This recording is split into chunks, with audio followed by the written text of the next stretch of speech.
Iya, mereka punya sistem. Gimana caranya mereka tahu tempat kerja yang baru si nasabah? Misal nih, dulu kerja di perusahaan A, terus pindah ke perusahaan B. Itu mereka bisa tahu.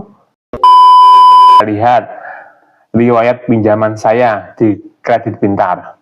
Apa benar saya dari awal ada niatan tidak mau bayar hutang pinjol?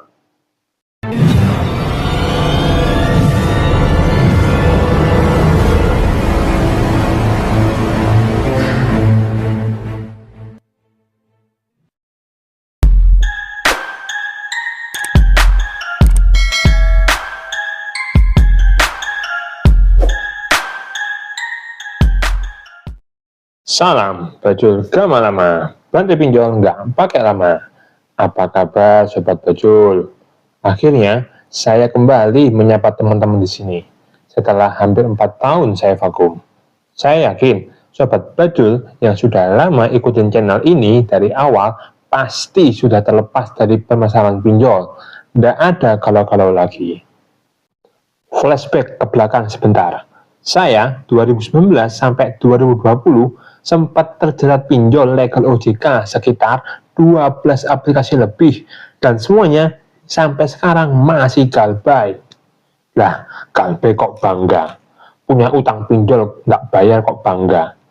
Bukan bangga aja bagus, tapi lebih dahulukan apa yang menjadi prioritas.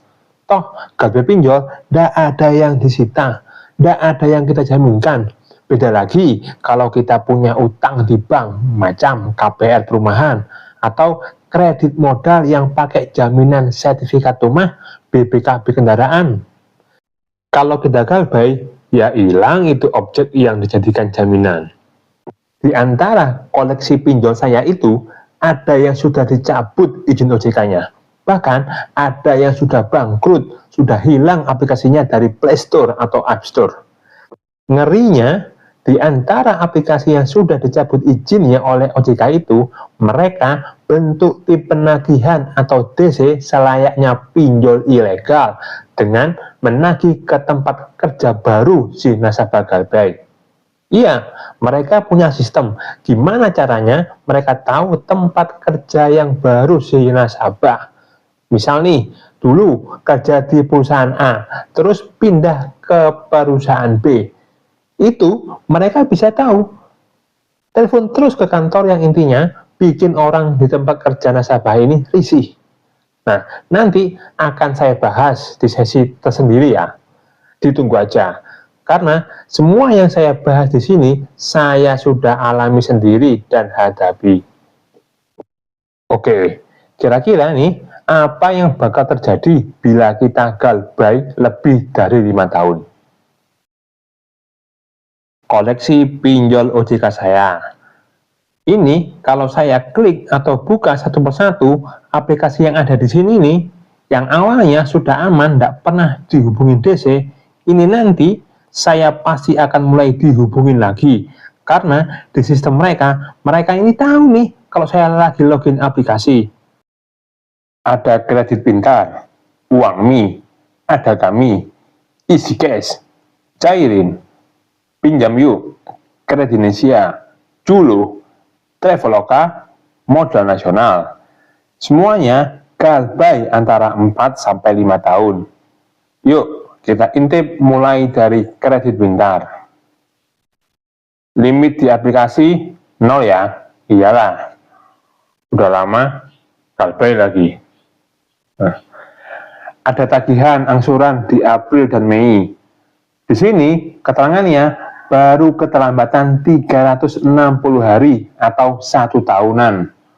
Padahal aslinya dari April 2020, nyaris 5 tahun. Kita lihat ya, total tagihan 9 juta sekian, dengan denda keterlambatan 3,7 juta sekian. Ini sudah sesuai dengan aturan OJK, di mana maksimal denda dan bunga keterlambatan 100% dari pokok pinjaman. Kita lihat riwayat pinjaman saya di Kredit Pintar. Apa benar Saya dari awal ada niatan tidak mau bayar hutang pinjol. Ini skema angsuran 12 kali dari pinjaman saya yang terakhir, dapat limit 8 juta. Angsuran pertama sampai ke-6 lancar jaya. Masuk angsuran ke-7 di bulan April 2020, barulah saya putuskan untuk galbay. Karena di saat itu saya sudah tidak sanggup gali lubang tutup lubang di 12 aplikasi pinjol OJK. Apalagi zaman itu, zaman COVID banyak karyawan yang dirumahkan atau di PHK.